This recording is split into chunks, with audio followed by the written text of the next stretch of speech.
Hey,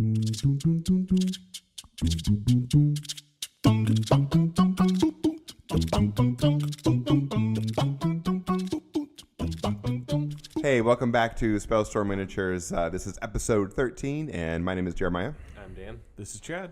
And here at Spellstorm Miniatures, our goal is to inspire you to play more games. This episode of Spellstorm Miniatures is brought to you by Hidden Forest Gaming. Hidden Forest Gaming provides game mats and terrain sets for all your gaming needs. Listen for a special discount code to receive 10% off your next purchase. Hey Dan, what's our topic today? Today we're going to be a little on the hobby side, a little hobby-sode action. I love it. I've been waiting for this one. So before we get started, let's just talk about just some random games that maybe you played the last couple of weeks, because that's our primary goal, is to talk about games. Have you played any non-War Machine games lately? Well, I know we're inspired to play more games, and I didn't really play any other games. But for the most part, I read some rules on a Robin Hood and the Merry Men, which was a Kickstarter I did. And oh, nice. Did that get delivered? Yes, it came just recently, and so Nice. I'm going to try to get a video to that, a little bit of unboxing, even though it's not fully miniature related. It still has meeples, Yeah. So kind of the broader scope of playing some games. So hopefully I'll have that out Oh, yeah, soon. this was one of those like board game Yes. style, with cool miniatures. Yep, a little bit Okay. like resource management and cards and yeah. Nice. I dig that. sounds cool. I dig that. How about you, Chad? Any non-War Machine games lately? Just been playing a little bit of Magic. Played in the Pauper tournament at Renivore last Tuesday, which is commons only, constructed 60-card deck. My regular RPG group on Sunday, and then I haven't played, but I have been hearing about and kind of looking into the Song of Fire and Ice miniatures game, which I didn't know existed until very recently. I was looking through an issue of GTM, which is a magazine that we get from one of our distributors that just has like upcoming stuff, and I saw an ad for like the expansion of like more stuff for the Night's Watch, and I was like, what the heck is this? And one of our customers that knows Nick was in the store looking for something else and was talking about it, and it sounded really intriguing and very unique, because it's not only like a miniatures combat game, but there is also this like political aspect that's outside of the battlefield.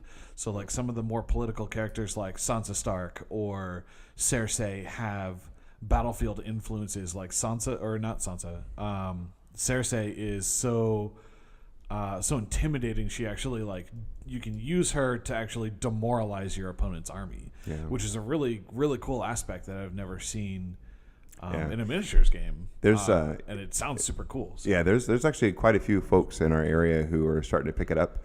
Yeah. And I actually bought a starter as well so that I can do an unboxing. And I'm intrigued about the rule set because I think the rules can actually be used in other settings as well. Yeah. So, but from what I've read about it, I was a little thrown off at it because I was looking at their website and it was only showing like 5 models, and then I looked at what the price tag was. I was like, holy crap, that's a lot of money. And then I looked back through the list of contents. So I was like, oh, there's 47 models. Okay, that's a way better price tag for 47 models. You plus all the other stuff get you need. way more than what I you was bargained like, for. I was like, that's a lot of money for like 5 miniatures. Yeah. So that's cool. Yeah, I played. I played some random games. I played some Drop Zone Commander with Joe a couple weeks ago, and that's one of the things that I'm really excited about. It's a smaller scale miniatures, but it's like space and taking over the world, and it's awesome. so he was defending mankind while I was invading mankind. So. And then played Judgment with Oz, and actually wrote an article about that on the website. So to partner with the unboxing, and then I played De Bellis Antiquitatis, otherwise known as DBA, is sort of the nickname. And what DBA is, it's a historical game rule set. And I played it with Jesse. So Jesse, he's really into all kinds of miniature games. Oh yeah, and a great hobbyist. And so he ran me through that list, or through that game, and the way that this game is done in particular is you're sort of recreating a battle in the sense that your list is kind of made for you. Like if you're going to choose this Roman whatever from this era, this is what you take. for example. And then I would have more example, like actual words for you, but I don't remember the words. And it's a single D6 is all it is, a single D6. And so the rules are super clever. You can use 2D terrain. So my War Machine sensitivities are like, oh, I like this already. This is easily travelable. He had one little like plastic tote. Nice. Okay. That's So handy. he was able to keep it all in. And so it was nice. So, and of course it's Jesse. So all the miniatures were finely painted. Yeah, There you go. yeah, But- of course. Yeah. I guess before we get to our topic, there's one more thing I want to mention, and that was my family was at the coast this past weekend. We were at Seaside, Oregon, and I was looking for. We were just going to spend the day at the beach, but Oz found a game store. And so we left the family at the beach and took a walk. We said, we're going to go take a walk. And so we walked to the game store and we walk in. Oh, how and convenient. I know, it's so convenient, right? It actually was, it's a cute, it's called Stalking Dragon. It's a nice name, I thought. It was very Okay, clever. yeah. Little action there with the verb stalking. I guess maybe it could be an adjective, too, to describe what the dragon is doing. Yeah. Yeah. And so, but anyway, it's a small little store. And my favorite thing about small town stores is you never know where you're going to find on the shelf. Yeah. And so I immediately went to the used like RPG and books that were in the kind of the back of the store, kind of tucked away around the corner, not the prominent stuff that was like, Yeah. new and in cellophane and everything. And so Stuff you can get everywhere else. yeah, the stuff exactly. I want to find something that I can't find anywhere else. And so I found a copy of the Mordheim rules. And so from GW. Yeah. And I'm very excited about it because I'm really big into Frostgrave, and Frostgrave is sort of like the spiritual successor to Mordheim. And so now I have an original copy of Mordheim rules to then compare with Frostgrave. And I mentioned that we have this podcast, and he was like, "Oh, you have a podcast? Oh, that's great. I'll give you 10% off." And I was like, "Oh, how cool!" So anyway, so he gave me a great deal. You are now internet famous in a local beach store. Yeah. Hey, Sold yourself out. and well, but they have a bunch of I thought their used book section was great. There's some gems in there, and I probably would have bought more if my wife. If I wasn't using her debit card. Yeah. Or hadn't driven to the beach with you. Like, Yeah, pretty much. you gotta hide them in the cooler next to the lunch meat. Tuck it under your shirt. Oh, yeah.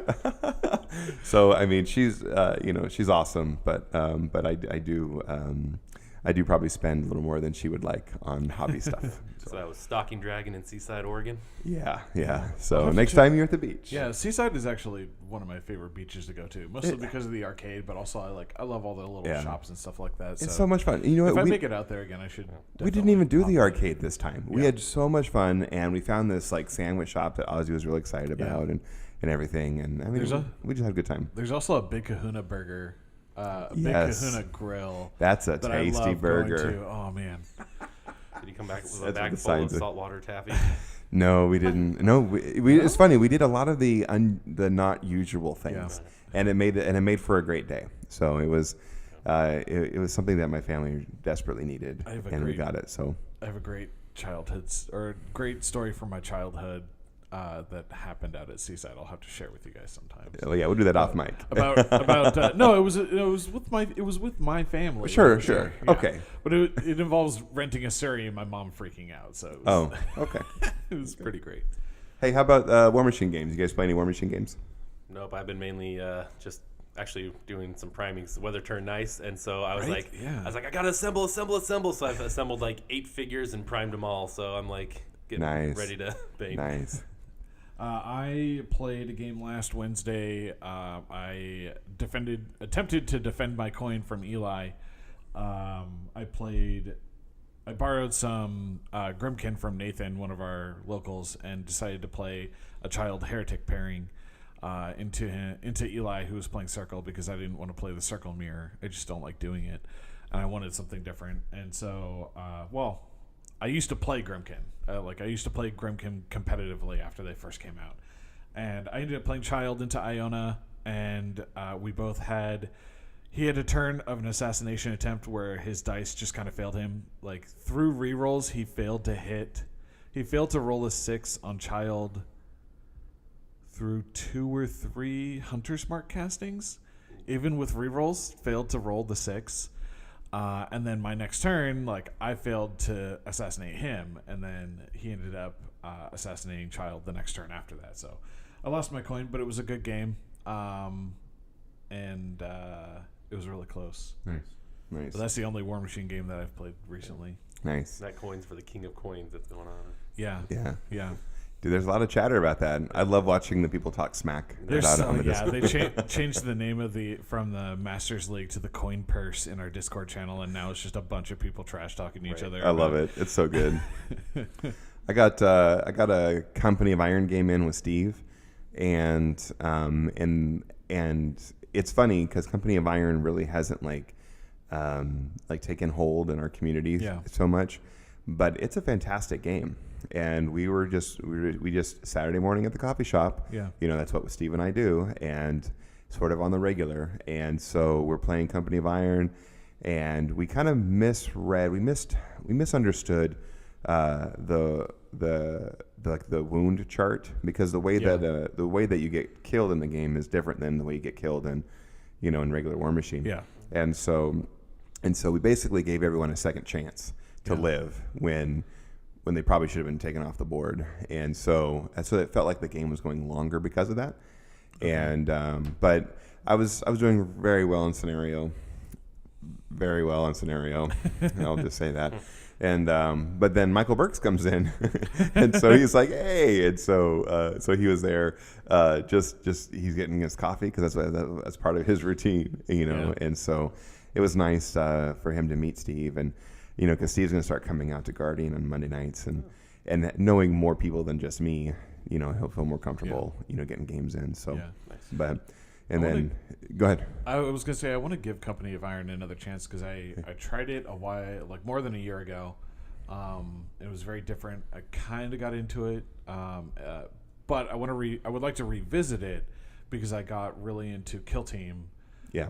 And running a Kill Team league at Running Board, and I want to see, now that I have kind of that basis of how to think about the strategy on the small table, I want to go back and try revisiting Company of Iron and see if it just clicks a little better. One of the things I would love to do as a podcast, as a team here, is just engaging miniature games.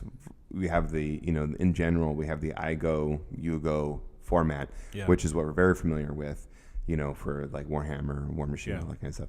But then there's like a whole host of games that are alternating activations, which completely changes the way that you approach the game, like you mentioned. Yeah. And so I think it'd be fun for us maybe as a topic in the future to cover that.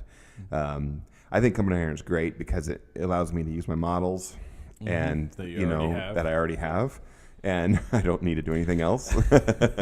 And so anyway, that's good.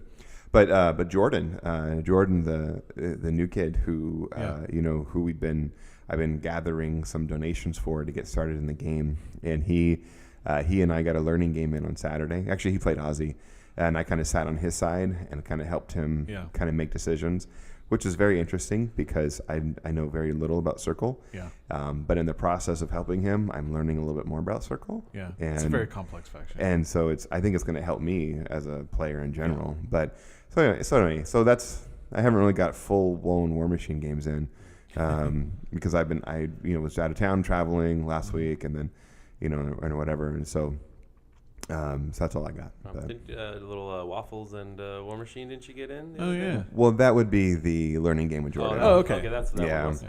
I just remember you shared a picture. There was waffles, and then we slowly digressed into taking shots of maple syrup whiskey or something like that. Yeah, which doesn't sound bad. I would totally do that. I have Corey Doyle brought me a bottle, not this past I-5, but the year before. Nice. He crashed on my couch, and as a thank you, he brought me a bottle of maple whiskey. That's a good thank you. Yeah, very delicious. Yeah, very good. So I think what was interesting about that conversation was someone was like, a quarterly event where we do, brunch machine. Yeah. And that would be something fun to explore, I think, on how that would be organized. And so, Yeah. but yeah, my wife made us waffles and we just rolled dice. It was great. So, I mean, to be fair, she made waffles for the whole family, but Yeah. you know, it was good. Yeah. So, well, we want to talk about hobby stuff today. Yes. That's what has brought us together, and what's one of the things that we can always do when we, when we can't get a game in, and we're just home alone or home solo, and we can hobby. Mm-hmm. So kind of broken this down into a few kind of categories and or ideas maybe. And so the first idea is just the idea of getting ready. And I want to know from you guys, what does your environment look like? Like when you're like the space that you work in, how do you set yourself up? And like, do you have any like, I have an answer for this one, which is why I'm asking it. Do you have any pre-hobby rituals that you have to do to get yourself in the mood to hobby? But I'll just share mine later. But what do you guys do? What does your space look like, and how are you set up? So, well, mainly for me, I don't have a dedicated space. So really, it's when I go to hobby, I have to pull out my bag. I have a couple totes or bags full of things. Like I have for painting wise, I have like just a hobby container. I don't even know what it's originally for, but it's almost like one of the big plastic toolboxes that I use for a lid, and then like the Battle Foam Privateer press paint bag. Oh yeah. Which has actually been kind of cool. And so that's what I have to pull out, set up my stuff, set it up on the kitchen counter. Yeah. Get my hobbying in, and then pretty much pack it up and put it away before I have to. So it adds a lot of time for me to do that. But yeah, that's my kind of space, and it works. I have another light that we use for another thing, the natural sunlight or whatever I plug in to get a little bit better lighting than just your overhead lights. But as far as rituals and stuff, I don't really have anything. Dragging it all out of the closet. Exactly. It's pulling it all out for the most part. And then usually I'll try to fire up like a podcast or a bat rep or something else just to kind of get game related in the background and just that counts as a ritual. Yeah. That counts. Yeah. I'm fortunate. I actually have a station set up in my room. I've got an L-shaped glass top desk that's kind of stuck into a corner, and one side is my computer with my laptop or my keyboard and my everything, and then the other side of it I've actually turned into my hobby station, my painting station, where I've taken some old newspaper, laid it down on top of the glass, and then masking taped it basically to the top so that it won't really move. That way, if I spill any paint or anything like that, it's a much easier cleanup. Yeah. It's also nicer to work on. And then I've got 2 shelves. It's up against a wall, so I've got 2 shelves that are mounted above my desk that have like my storage stuff. So like I've got a box that's got a bunch of old bits in it. I've got some spare Battle Foam. But then I've also got some trays that have various progressings of things. Like I've got a tray that's got all my extra bases and some pre-made bases or extra empty bases or like already painted resin bases and things like that I use for models. I have another one that's got my like roller masking tape that I use for filling in like the slot in the privateer bases, because I usually will nip the metal sprue part or the plastic sprue part out from between their feet so that I can position them differently on the base. So I've got like masking tape plus all my basing stuff in another tray. I've got another tray that's like assembled stuff ready to prime, another one that is primed stuff that's ready to be painted, which is full. And then on my desk, I've got like all my paintbrushes, my glass for my water, and then I've got my extra caps for the hobby holder that I use, and then I've got it's a balsa wood. Maybe it's not balsa. It's a wood paint rack basically that I got when I was at the first Attack X that I went to a couple of years ago, from the group that was doing the painting competition or judging the painting competition. Like pretty much everyone got something of some sort, and I got this little paint rack that is primarily meant for I think like Vallejo drip bottles, but I've actually if I flip over the P3 paints, which is primarily what I use, I can set the cap in there kind of at an angle, and have them sitting, and that's what my station ends up looking like. You're a little more advanced than me, I think. I'm with you, Dan. I have a red Craftsman toolbox that I have that has like 3 drawers, and so I have one drawer is for all my Citadel paints, which are shorter, which fit perfect, and then I have a drawer for paint brushes and things, and then I have a drawer for my clippers and files, and everything that's like big and random that doesn't fit in those things goes in the top section, and I have to lug it out every time I go to paint.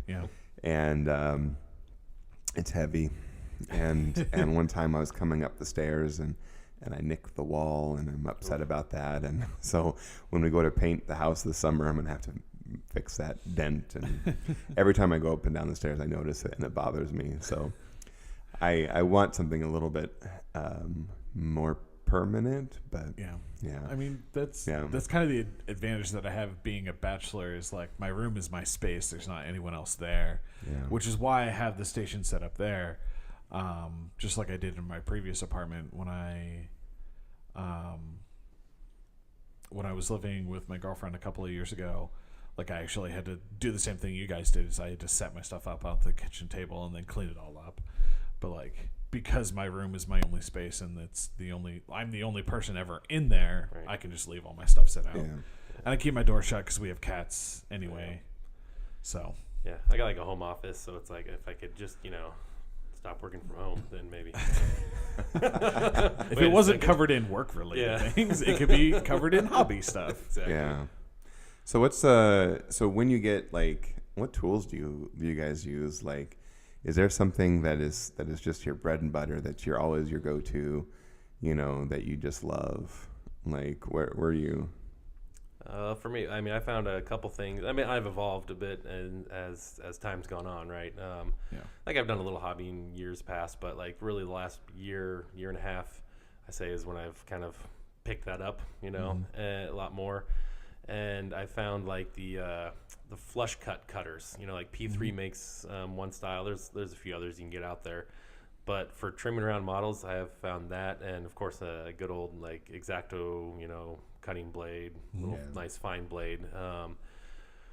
Those 2 objects especially have, at least for me, been incredibly. I mean, I know we'll cover more of that probably later on, prepping things, but the Army Painter did a like a starter kit. And so in there is a very simple blade and a very simple cutter. And to be honest, that's actually my favorite cutter. Like, I have fancier ones that I spend a little bit more money for, but I just love the simplicity of that one that came in the starter. I do not like Army Painter's X-Acto knife. The barrel is a plastic barrel.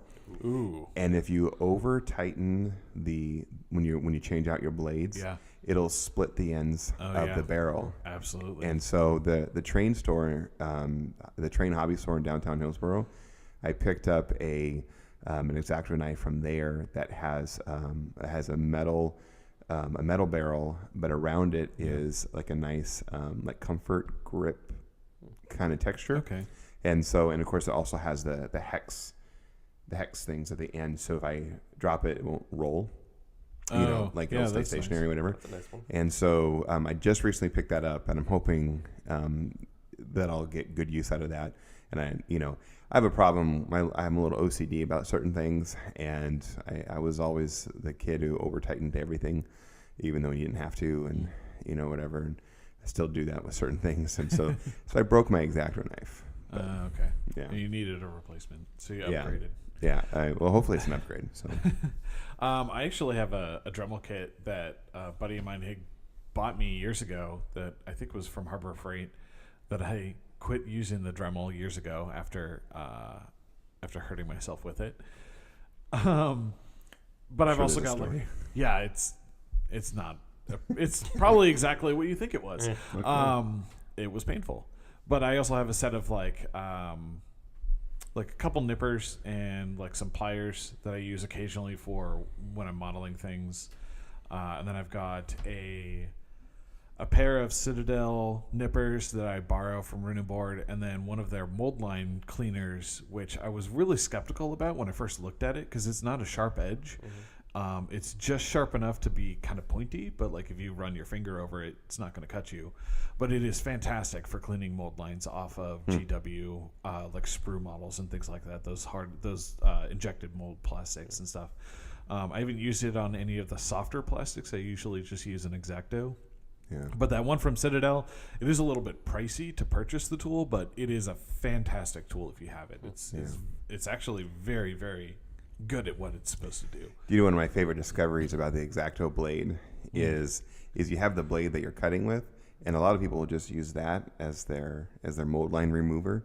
But the top of the blade, half of it is actually sharpened, and one time I was just kind of looking at my blade in the light, and it just caught it just right, and I was like, oh, what's that section for?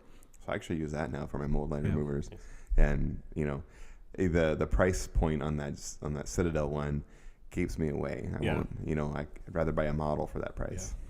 Yeah. And I was assembling some models early the other morning that I'll talk about a little bit later because I woke up at 4 o'clock in the morning and couldn't go back to bed. So I decided I was going to make myself useful and do some hobbying.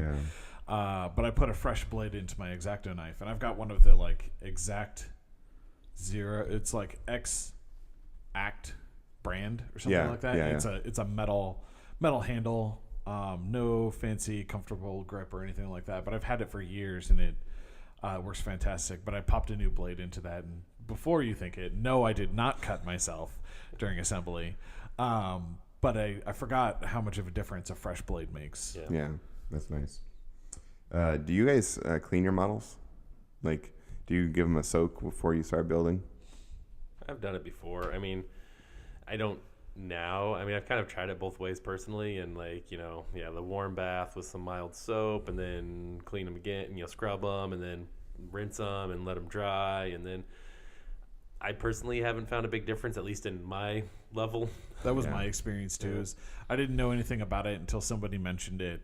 My old roommate mentioned it, and then I started doing it just with like a little bit of like bathroom hand soap and some warm water and and running over it. And then I started getting lazy and I just wanted to assemble things quickly, and stopped doing it for a little while and didn't really notice a difference. So I haven't gone back to cleaning any models as far as like getting residue off. So this isn't part of our agenda, but I thought I would just throw this out there real quick. What is, of all the model types that you have built and put together, which ones, what do you like working with? Metal, plastic, resin, we won't talk about companies. We'll ask about companies later, but I just want to talk about material type. What do you like working with when you're modeling? I was always like, back in the day, the metal ones, I like the pewter guys or whatever else, right? That's just probably because the feel and the smaller models, right? Mm-hmm. But I mean, I know I'm not going too much company, but with the bigger guys, going beyond like the 28 mil, 30 mil bases, I think I've enjoyed the plastic a little bit, especially for different aspects of working with. And I guess there's been some old styles, but whatever the kind of the newer resins that are a little bit softer, but still very pliable to work with. I haven't had bad experiences with people talking about the hard plastics and stuff. But it kind of depends on what I'm doing. If I'm just assembling models, I don't really have a preference of working with like metal versus a plastic. I've done a lot of both, especially since I started playing 40K last year and getting familiar with their molds and their plastics and stuff like that. I was primarily a privateer press pewter model assembler for years and years. If I'm doing any sort of conversions or anything like that, it depends on how much work I'm looking at doing, or like kind of the specific type of work that I'm looking at doing.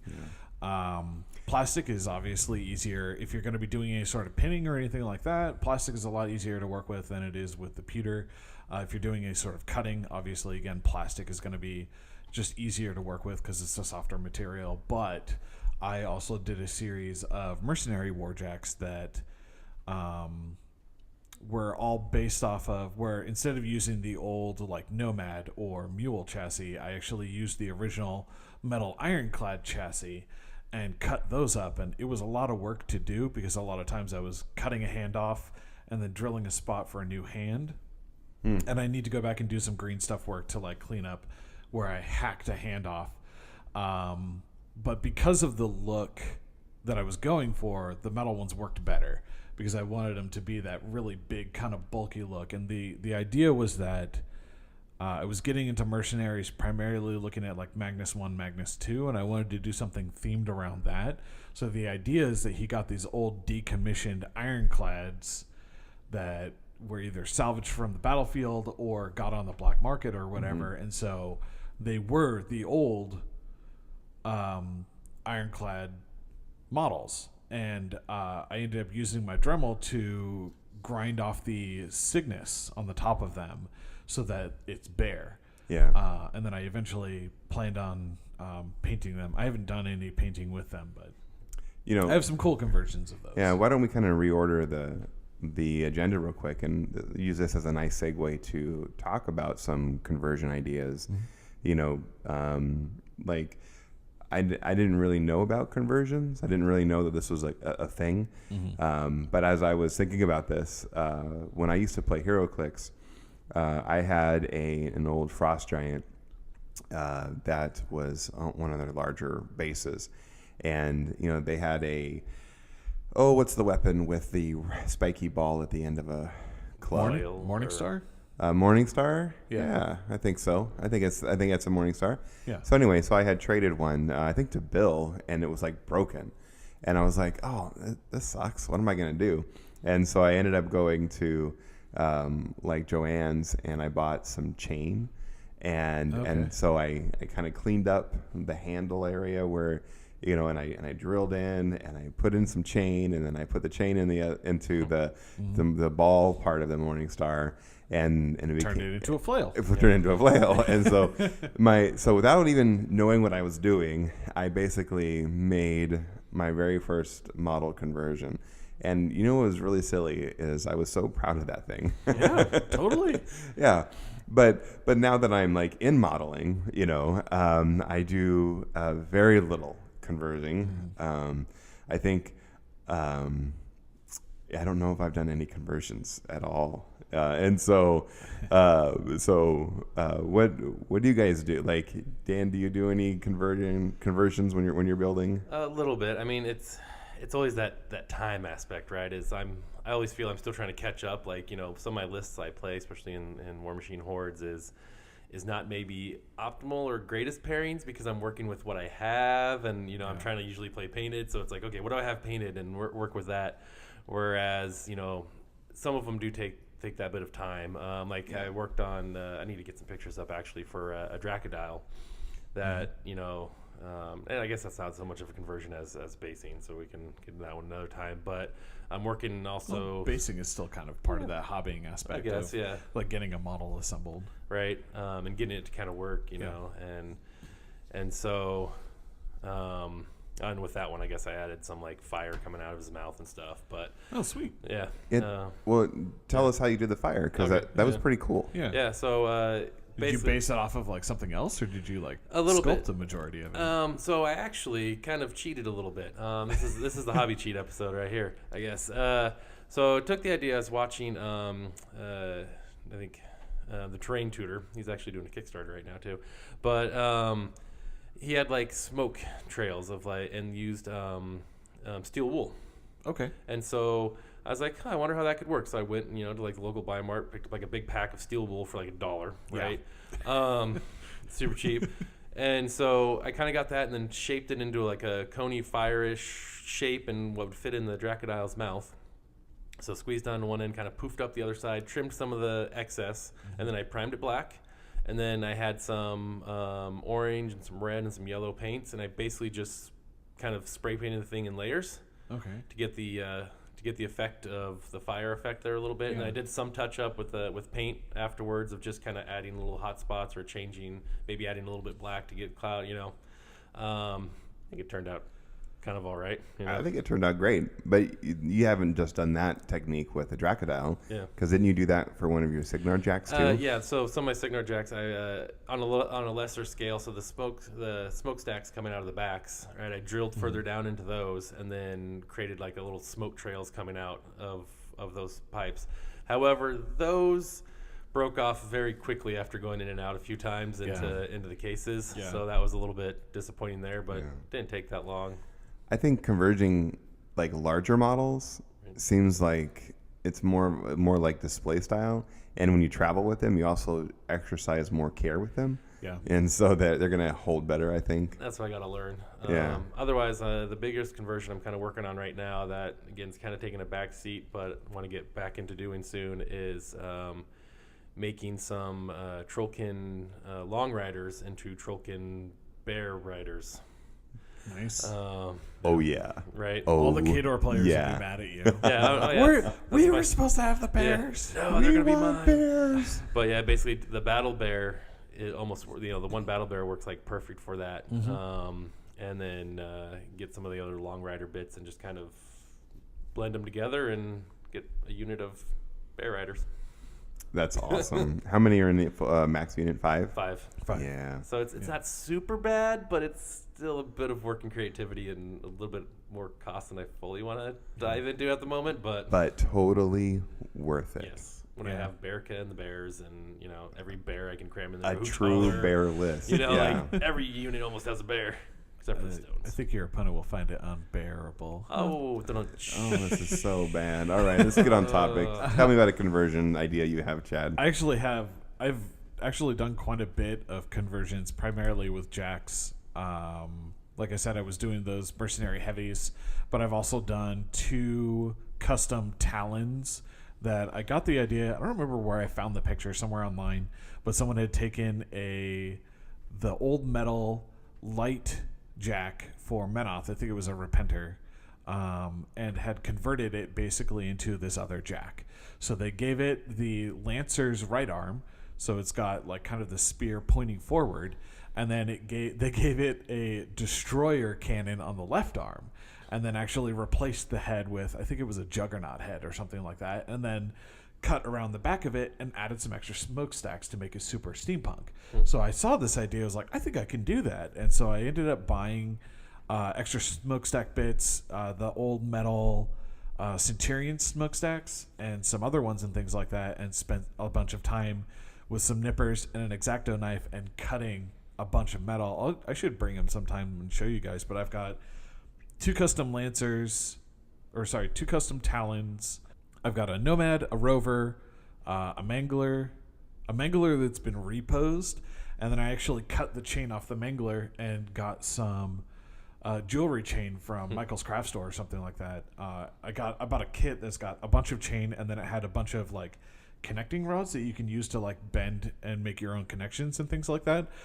So I've got him posed on a Crix Rec marker with the ball stuck in like one of the like indentations or whatever, glued in there, and then the chain running from the ball to the back of his wrist. And then I've also done a Rocinante. I've done a Gallant that was where I actually custom built from scratch both of the arms because I wanted to pose it the same way that Magnus 2 is posed, where he's like standing on the rec marker and he's got the fist out in front of him and the sword kind of down and to the back. And it turned out pretty good. I've done some other stuff. The one that I actually have that's done and painted is a Getorix that Will Hellebrand is a guy from Canada who has done a bunch of conversion work and things like that. If you ever saw his old circle, he resculpted a pureblood to have 9 tails, and did a couple of other, did a bunch of custom work on like all of his circle stuff before he ended up selling it. But he had this really cool picture, or he had these starting pictures of a Getorix conversion, kind of in the same pose as Nicaea Tear of Vengeance, the solo from Protectorate, that's got like the big 2-handed sword that's like dashing forward. I was like, I think I can probably do that, because he showed like some stage pictures of how he was working it, and I had a spare plastic ferrule kit, and so I took that, got an extra Getrix upgrade kit, and went to town. Like I cut it. I cut the arms at the elbows, cut the legs like at the knees, and then the ankles, and extended it. Basically, I used some pins to elongate it to make it look like he's actually jumping. I used a Menoth Rec marker, and then actually used green stuff to fill in the gaps, like in the shoulders, the hips, the legs, the arms. Filled in the gap like a little bit around his shoulders. I made kind of like a cowl, or an extension of his cowl, and I kind of got this idea from Eli, one of our locals, who also converted his Getrix from a metal ferrule. And I took some bits from the Gallows Grove that have like some hanging like skulls or like skeletons and stuff like that, and drilled holes into his fur and made it like they were woven into his fur, like kind of like dreads. And I made a belt of jack heads that I put around his waist. That looks super terrible. cool. So I had some old like piping from mechanothralls that kind of look like, like spinal, like robotic spinal cord. So I took some plastic heads, drilled into the back of it, took an X-Acto knife, twisted it around in a circle, widened it, put the metal like coil thing in there, hanging out of it, and then hung that from the belt, and then took some green stuff and made it into a rope and put it around over top of that, so that they're like tucked into this rope belt. That's pretty cool. Yeah, I'm really happy with it. It's actually painted up, and it's currently sitting out of my bag because I took a bunch of models out to make it lighter. Yeah. But I'll have to bring that in sometime and show it off. See, I love looking online and watching what other people do, because they give you good inspiration, and some of the most creative, like one of my most favorite conversions is Murder Church. That Perry did, right? Yeah. Yeah, a bunch of. Did you use GW skulls for that? I think so. Yeah. Maybe Secret Weapon Gaming or oh, something. it was a Secret Weapon Gaming. Oh, okay. Because I know that GW had a skulls box, and I Yeah. didn't know if it was from Maybe that. either or not. one. I don't know which one it was. Yeah, but I'm a pretty simple kind of guy, and most of the things that I build are how they look, and if they don't look that way, it's because I didn't understand how it looks. So, like for example. My Morgul 2 is holding the fan in this like funny way instead of holding it like this, and this is really good radio because my listeners can hear how I'm describing Morgul 2 holding the fan. But I pinned that thing, and it was like the best pin job I ever did. Is there's no way I'm undoing it. You know what I'm saying? You know what? So, it's on there, and I don't care if it's pointing the wrong way. Yeah. Hey, let's talk about basing. What do you guys like to do when you're basing your models? Like, like I love is it Death Ray Designs? They have these great little discs that fit right inside, the PP basing, and I'm currently using those for my Malifaux group that I'm building. And so, what do you guys do that you like to do for basing? Go for it, Dan. I know you, Dan, do crazy things. Yeah, I mean, I like to do crazy things, but sometimes, again, time doesn't always work out. Like I said, my Dracodiles, one I did in a classic swamp base, and added a dock and some wood for that and everything. Oh, that's cool. And then I did the still water effects in it, and I had this. How did you do the dock? So the dock, Popsicle sticks. Yeah, basically craft sticks. So on spellstormminiatures.com there, I did a article about how I did trencher bases. So that's another thing I did. Oh yeah, I remember that my article. Trenchers. Yeah. And how I kind of tried to do a trench base with the wood. So I used those same sticks in a similar manner. Kind of broke some, in one spot, so it looks like the dock was kind of punched through in one area. I just took some twigs from outside and made those almost post in the water. This thing of like fake moss almost. I used some of that to floating around in there, some different plants. Add that different textures, right? Yeah. You wanted that variety, I've learned. I have like an old jar of like mixed herb spices, like it's like oregano and thyme or whatever, some other different things, and I find that almost kind of looks for like little leaves or almost twigs, like little sprigs of the herbs. So do your models smell nice too? A little bit. It kind of goes down. Once you seal them, you don't really smell it anymore, right? Yeah. Oh, I guess you're right. Darn it. Yeah, it's like this one. I made the error, and I was talking about this. Dan, what's that smell? Oh, that's the oregano. Yeah, on don't worry. my This basing. yeah. Oh, it was quite pleasant. I'm just basing, honey. Leave me alone. And so this one, I put the still water effects on there and gave it a nice gloss sheen, and then I was like, oh, I gotta clear coat my model. And so I was aiming mainly at the model, but I guess enough of it fell onto the water that it took the whole sheen out of the water. Oh no. So it kind of looks flat. I tried painting like some darker spots, get some, deeper green to give that depth to the swamp as well. So I need to go over and just spray, put some gloss on there, or maybe the waters again or something to bring that back. The Dracodile one did like a lava buildup of like this pumice and basically corkboard, and kind of built up a side there. So like I said, I like to get creative, but then on the mask guys, I'll just usually keep it simple. A lot of the trolls, I'm pretty much putting snow down, just like the snow scenics. Tossing that down on there, maybe add like some snow, some already done. What's the word I'm looking for? The little pre-made bushes the tufts and of stuff. grass. Tufts, yeah. I've also done an article on how to make your own like big tall swamp grass tufts. I did on my gators. Yeah, those look great. Yeah, that's a good look. Paintbrush and some paint and hot glue gun. Most of my other gators, I took some other just like swamp basing, and then those again, the tufts and the spices, and just kind of put those down in some interesting ways. Again, build up that texture. I've taken some rune shaper stones and painted those for like my champs, and I'll probably use those a little bit to spice up those bases a little bit. But I mean, if I'm in a hurry and I'm just trying to crank them, usually it's just put some PVA, put them on the base, put some PVA on there, hit whatever texture, using, of course, I, use most of mine out of like, out of the jar type thing. Yeah. If it's, swamp, or if it's going to be grass, or, whatever it's going to be, toss that on there, add a little bit of texture pieces, call it done, bigger pieces, adding a little bit more to it. I do a lot of gravel.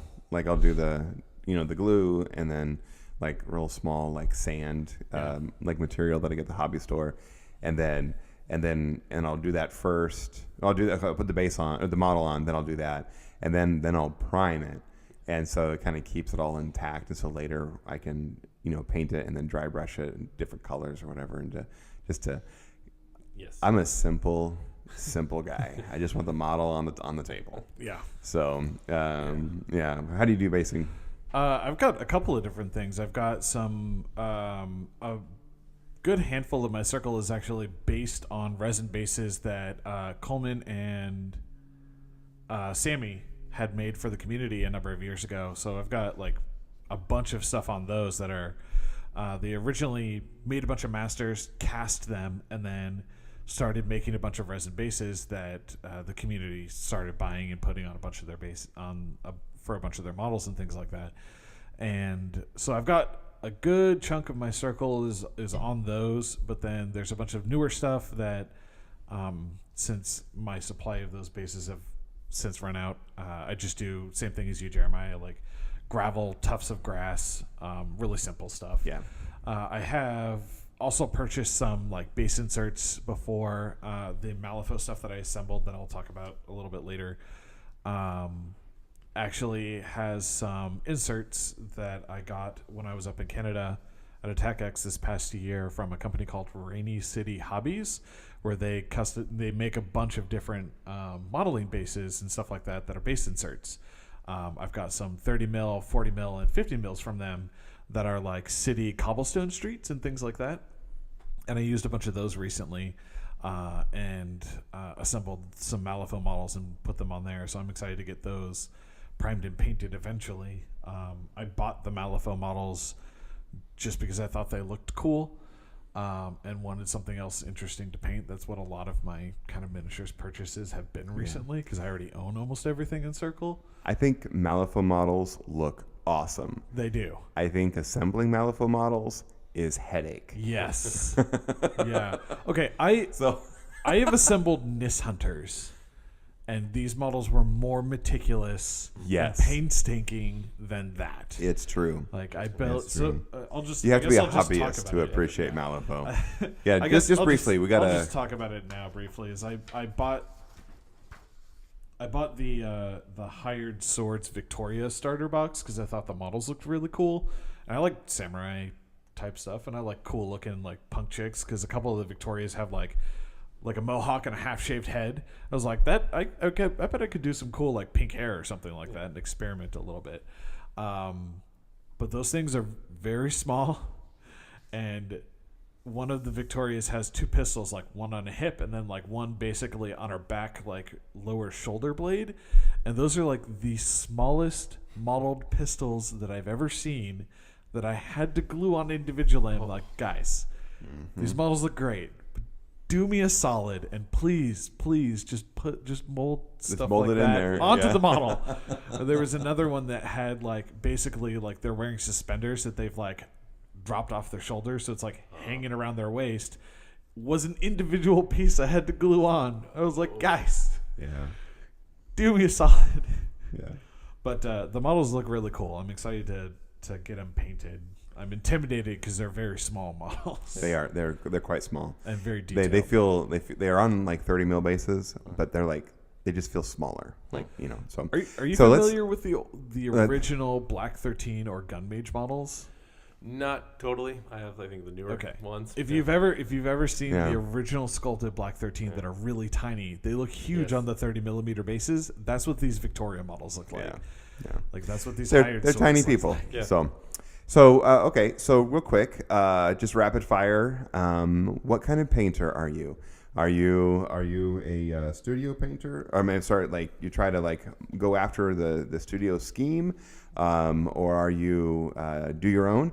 And the second question is, do you paint to tabletop standard, or do you try to go better, or do you just go worse? I mean, I don't know. Like, I don't know what worse is, but I've seen worse. So Worse is where you just prime it and then dry brush it with some gray and call it good. yes, that would be It's worse. really good for Necrons. Skeletons, actually, I did some of my skeletons almost like that. I primed them Yeah. and then I just kind of heavily dry brushed them in like a bone color. Yeah. And then washed them and was like, done. Yeah, exactly. Like if you use, I think it's like the Zandari Dust or something like that by Army That's a great Painter. It's like a color. really great kind of like old bone, and like if you just prime some stuff that color and then just wash and highlight a little bit, like, oh cool, there's the skeleton army done in like 2 minutes. Might have to check that one out. But for me, I mean, I guess on the first of if I go studio or not is I kind of tend to stick towards studio on some of it. Mainly I was doing my Signar. It was really kind of studio-ish, I guess, for multiple reasons. Is one, if I go for the resale, it's easy to resell, and then also if I'm buying secondhand, then if someone else already kind of painted it, usually it's in that close style, so they may be a different shade, but they're generally close. Some of my minions, I went crazy and adding, like I said, a fire theme to quite a few of them, or getting that little bit of crazy. I think I'm more creative with like beasts and like more creature like than I am with like the machines and the robots. That makes sense. I think. Soldiers, that are like these guys are coming from a uniform army, right? type thing, rather than more of a tribal. Yeah, I think that uniform tends to like speak to you, your subconscious or something in color choice. Yeah. Get on my color wheel and I some of them I've meticulously gone through my color wheel and said, okay, that complements with that, and that's kind of offsetting to that, or that hits my my triad of colors or whatever it is. So Are you? So last question, Dan. Are you tabletop or better? So my goal is at least always get tabletop, but I end up spending more time and going a little bit further. I'll always add those little bit more details. Again, even when I'm like, okay, I'm just going to knock these guys out quick, as I got to stop myself from wanting to add more and more to it sometimes, because I'm like, I just need to get it done. He's like a total of like 1 to 1.5 points in the game. Like, don't spend all this time on it. James ran into something like that. Working on his Dracodile, he's like, okay, I'm just gonna knock these highlights out real simple, real quick, and then he was telling me like an hour and a half later he was like he caught himself meticulously highlighting everything by hand. He was like, what am I doing? This was just supposed to be a quick knockout to finish the model. Yeah. So real quick, are you studios scheme or come up with your own? I mostly kind of do my own. My circle is in a variant scheme where, like, instead of green, all the cloaks are black. The armor is actually blue with a light blue highlight. Some of my other stuff, it just kind of depends on what I feel like doing for the army. Usually it's kind of doing my own thing. Okay. And tabletop or better? Tabletop, and mostly because that's what my skill level was at, but over the last year I've been doing a lot more painting, and I feel like it's gotten a lot better, and some of the models that I want to take more time on, like my KA3, I took a little bit more time on, look a little bit better. Yeah. And some, like, there's a couple of other models that I've done to a higher quality, like I've taken more time on them, but the majority of my stuff is tabletop quality because it's fast. I feel like a character or something like that should be a little bit better, and then but your infantry, just get her done. Yeah, spend time on your caster. So we have basically two kind of subtopics to talk about real quick, and one of them is what happens when you make a mistake, and like, do you just do you start over? Do you strip? Do you just prime over it? Do you just add color and hope to God it doesn't show? Like, what do you guys do? Yeah, I'm in the boat. I don't want to deal with stripping down paint and doing all that. I'll just either, if it's early enough, reprime it, start over again, or just add some other layers there and try to just cover it up, or maybe shove some a tuft or some terrain or something, some basing in the way of it. You'll never see it. But yeah, I found that sometimes if the color is just off, sometimes doing a different kind of wash can maybe bring something together. Can kind of connect two things that don't normally go together, and then do some dry brushing. Like I actually did that with like a Feralgeist.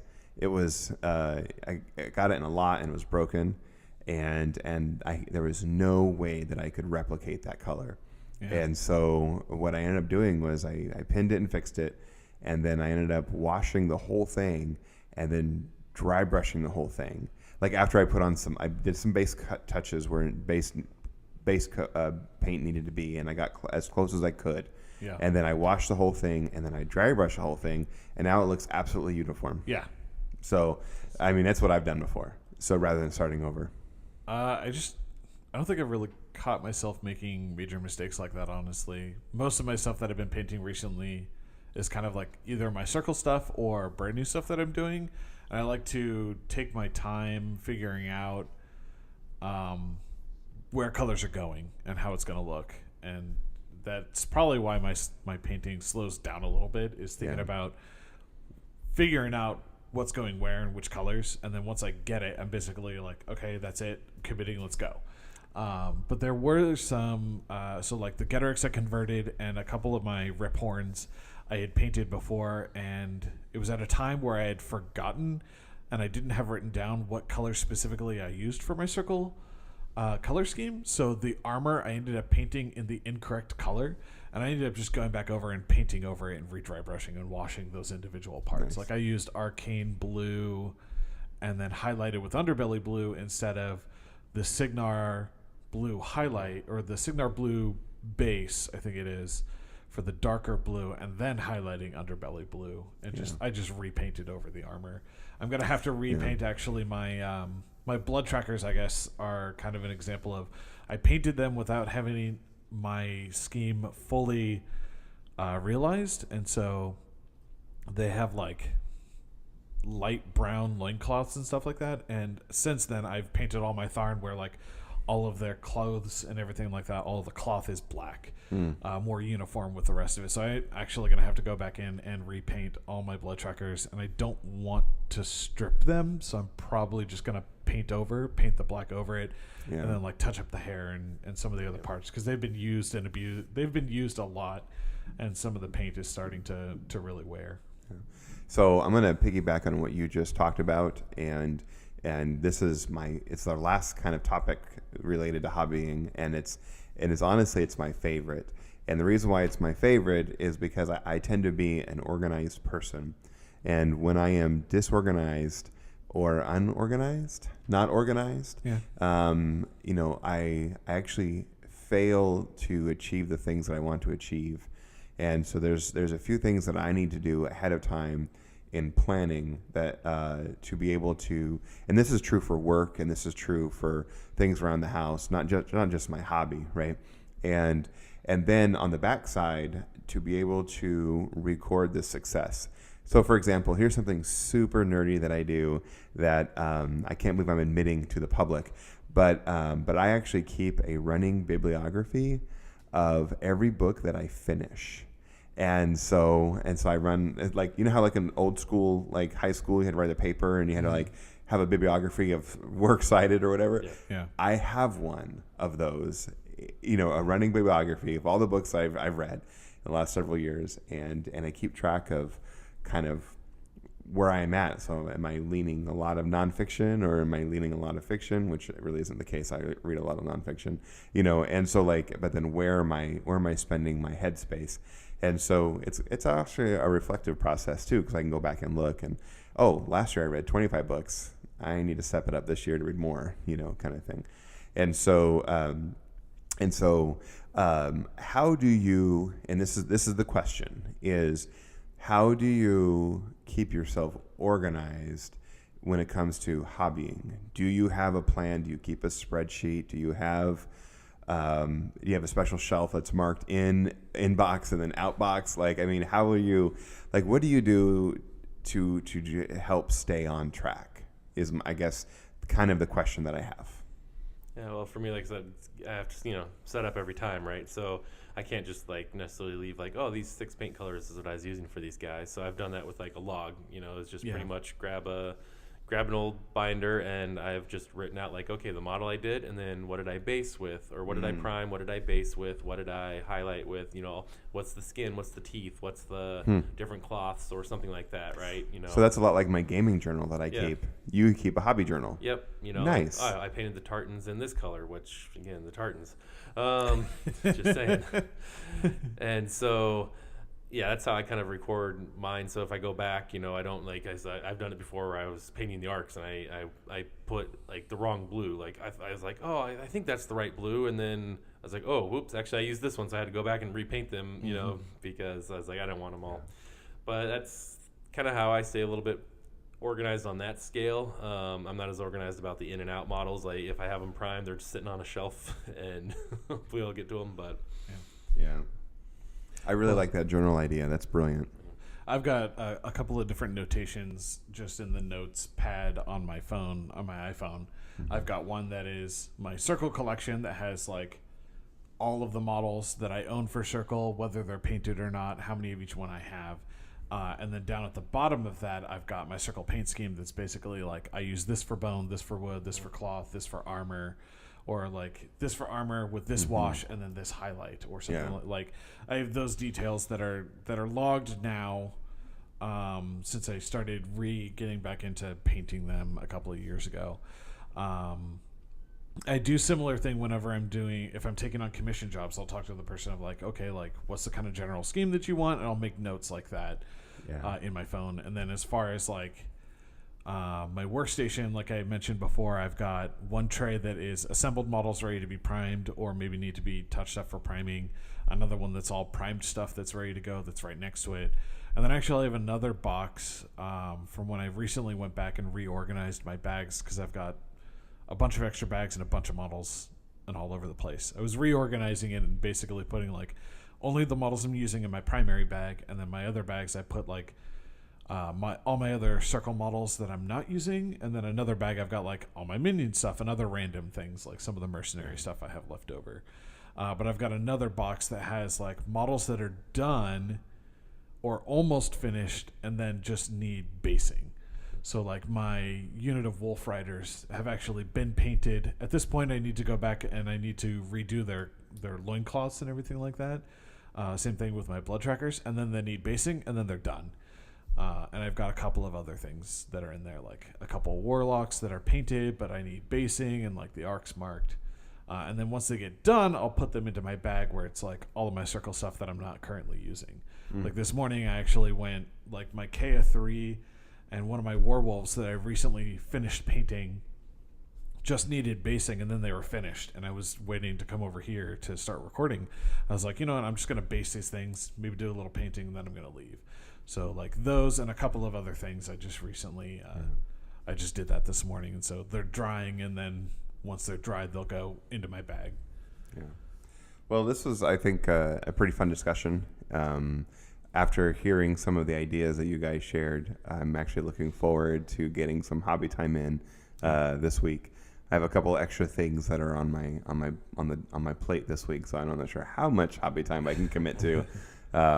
But real quick, name one or two things that are on your hobby desk right now. Dan, what are you working on right now? Ninja bears and a bunch of other Northkin. Nice, nice. I'm cleaning up the Drop Zone Commander models. Just 'cause I want to get them primed, and then I am also building the things for Kaiju. Okay. So, yeah. What about you? What's on your hobby table this week? You've mentioned a bunch already. Yeah. So just one or two. Yeah, my desk is a mess full of stuff. The main things that I'm working on right now are getting Iona and the Blood Shaman done for myself. My mini crate Lanissa has paint on her, but I'm not sure where I want to do with the rest of it, so she's kind of in a holding. And then I've got some commission orcs that I'm working on doing. I think it's a weird boy, a boss, and then I've got one of the buggies from Speed Freaks that actually I'm currently working on. Nice. This is going to be really fun. Nice. This was a good episode, I think. Yeah. And we just want to wrap up just by sharing some of the events that are kind of happening in our area. Dan, you already mentioned the King of Coins event is going strong, and that's great. And there's a lot of defense happening, and there's also a lot of surrendering. Yeah. No, not surrendering. I think there's more a lot of exchanging. Exchanging, coin taking over defenses, it looks like. Yeah. Because after Eli took the coin from me, he lost it to Josh Briggs, who also lost it to James. Yeah, that coin, that circle coin has gotten around. Yeah, and that's what I like about that. Yeah. That had like 2 or 3 games in one tourney. Yeah, it's great, and it can overlap, and so it's really good. I think Jeremy's the only one that's successfully. Well, no, I think JC did. Yeah, there's a couple of defenses. Yeah, so I hope our players are keeping track of how many times they've successfully defended, because that's a thing. This Saturday we have the Seattle Open up at Mox Boarding House in Bellevue. The monthly Steamroller at Next Level Gaming is going to be March 30, and so for us in Oregon, that's I think the last Saturday in spring break. Yeah. The 3-man tourney has been moved. It was in February. It got snowed out. It's now April 6th in Prineville, and which is the same day as Ambuscade, which is where I will be. The King of Coins Invitational Tournament is the following Saturday on the 13th at Guardian Games. And then for those of you that like to plan ahead, the NorCal Classic is going to be August 9th through 11th, and it's going to be at Game Castle in Mountain View, California. And my understanding is that they have expanded it this year. It's going to be 3 days of gaming, and there's going to be different kinds of games, right? Like a team tournament and obviously some solo stuff too, I think too. And so that's really exciting. It's only a 12-hour drive from here. Only 12 hours. Right. I mean, you can stop on the way and get some in and out, or whatever. At least it's not like driving 20 hours to Vegas, which I've done before. Yeah, it is closer to us than Vegas. So, Hey, we're going to wrap up here. Dan, what is our code for the Hidden Forest gaming discount? Yeah, go on there, and when you go to checkout, enter the code Spellstorm10. Just all one word. Excellent. Very good. Listeners, thanks for joining us today. We hope that in addition to inspiring you to play more games, that we have also inspired you to get more hobby time in.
Bye.